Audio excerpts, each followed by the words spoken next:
Hello again and welcome. This is actually a supplemental video to the previous one regarding the GT stock location Subaru turbochargers that I presented in the last video. Instead of making the video that much longer by going through the composition and specification sections and listing every part of the install kit, I thought I'd simply make a small video in terms of what's included in the install kit and the size tools that you're going to need in order to be able to install the kit quickly and effectively. You're going to need, first off, and I'll go ahead and list these at the very end of the video as well, a 12mm wrench, a 15mm wrench, a 14mm wrench or socket, a 13/16 socket, and a 22mm or 7/8 deep well socket in order to be able to fit another part. So let's go into it. This is actually the return flange tube. That's actually going to be 1/2 inch in opening up the top. These use 12mm sockets in order to be able to install the drain tube. Notice how they have actually lock washers that are installed in it. I recommend using anti-seize since this is going into the turbine flange and the turbine housing itself, which needs a lot of heat. And of course you have your return tube gasket. Over here, this is where you're going to need the 22mm or 7/8 deep well socket. This actually is the water fitting. That's a 14mm fitting that goes into the OEM location on the left side of the turbocharger with a copper washer to be able to work with it. Over here we have, most importantly, our -4 AN line. A lot of people in these stock location turbochargers like to use the OEM feed line and want to make sure that it fits and works well. That only works to a degree in our thinking, simply because of the fact that there is a filter screen that an oil filter screen that has to actually be monitored for any kind of contaminants in it over time. Some people forget to clean this screen. I know that Subaru recommends that the screen be checked and monitored on a regular basis. Some people remove the screen completely, in which there can be a case of oil contamination.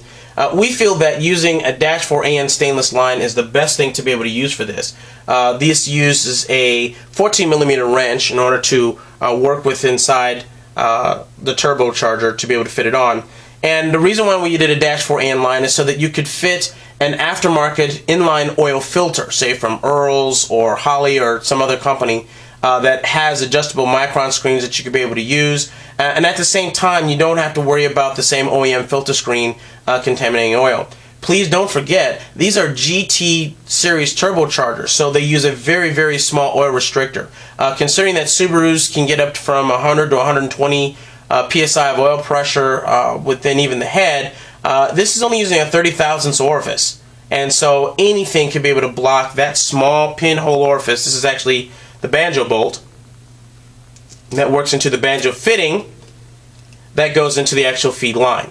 Okay, and if you notice with this Banjo bolt, this is a very tiny pinprick size orifice. Anything could block this, rendering the turbine shaft or other components to experience oil starvation. And this is where you hear the argument in terms of whether or not oil was contaminated, if it needs to be analyzed. Literally, it just sort of means that something was blocking the oil passage that caused a starvation issue, and then the turbocharger died. So please just make note of this as you're going through the installation of any GT turbocharger that's going into a Subaru. Okay.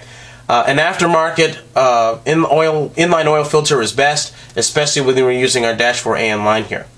As we go over, as you can see, we have our turbine gaskets, both here and here. This is for, of course, the downpipe. This is for the exhaust inlet.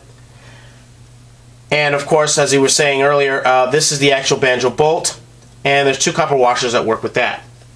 On this end over here, this is where you're going to need a 13/16 large wrench or socket, especially with a cramp space like a GT Turbo. This is for the other side of the 14mm water fitting that's going to work with this line here. Okay, that's going to go over the top of the compressor cover. So, lastly, let's look at the wastegate. This is a Go Fast Bits 0.8 bar wastegate. Unfortunately, and I may have mentioned this as a drawback in the other videos, there are not any type of springs that are interchangeable with this particular unit at this time. We know that 0.8 bar might be a little bit low, but we've seen many people work with the turbos effectively to be able to make high boost pressure. We don't feel there's going to be any problem with that. However, if you do want to adjust the preload, there's actually a preload in 2 points, down here on this part of the actuator arm and up here. Okay, so you can be able to adjust preload for the wastegate flapper to be able to have boost hold a bit longer. And of course, as always, your boost controller is going to be your best reference for being able to control boost, if any other way to say it. So I hope this is helpful as opposed to doing a included video with the rest of the turbochargers. If there's any questions, give us an email, and of course, as always, happy boosting.